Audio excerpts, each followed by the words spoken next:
Integration के इस video में इंटीग्रेशन बाय पार्ट्स के बेसिस पे एक काफ़ी इंपॉर्टेंट क्वेश्चन हम लोग देखने वाले हैं। तो आइए देखते हैं सबसे पहले क्वेश्चन क्या है और देन इसको जो है प्रॉपर तरीके से सॉल्व करते हैं। तो क्वेश्चन यहाँ पे है evaluate integral of x cos 2x with respect to x। तो यहाँ पे दो फंक्शन है, पहला फंक्शन आपका x है और दूसरा फंक्शन जो है cos 2x है। ये दोनों का प्रोडक्ट है और इसको जो है हम लोगों को इंटीग्रेट कर देना है x के रिस्पेक्ट में। तो सबसे पहले सपोज कर लेते हैं कि i इक्वल टू क्या है, तो x cos 2x है और विथ रिस्पेक्ट टू क्या है, x है। तो यहाँ पे एक फंक्शन x है और दूसरा फंक्शन cos 2x है। तो इसमें आपको सोचना होगा कि हम किसको u मान के चले और किसको v मान के चले। तो यहाँ पे जो है x को हम u मानेंगे और cos 2x को v मानेंगे, क्योंकि x का डेरिवेटिव सीधे 1 हो जाएगा, जो काफ़ी आसान हो जाएगा, समझ रहे ना। तो इस वाले फंक्शन को जो है हम u मान के चलेंगे और इस वाले फंक्शन को जो है क्या मान के चलेंगे, तो v मान के चलेंगे।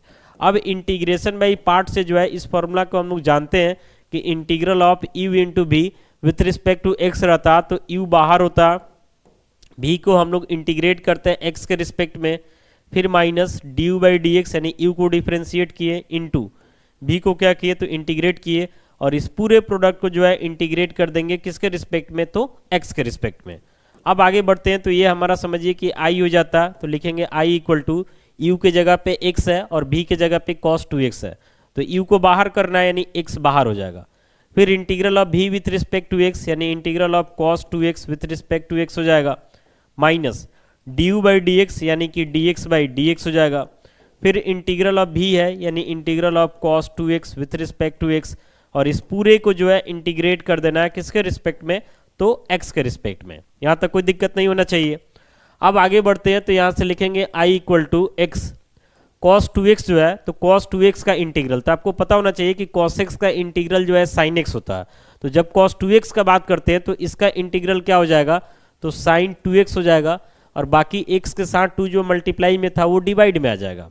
फिर माइनस dx बाई dx, यानी x को x के रिस्पेक्ट में ही डिफ्रेंशिएट कर रहे हैं तो 1 हो जाता है।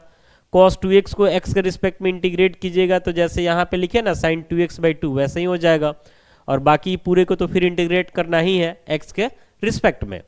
तो अब यहाँ से i इक्वल टू क्या हो जाता है, तो x sin 2x by 2 minus यहाँ पे 1 बाई 2 कॉन्स्टेंट है तो बाहर निकल जाएगा, तो बचेगा integral of sin 2x with respect to क्या हो जाएगा, तो x हो जाएगा।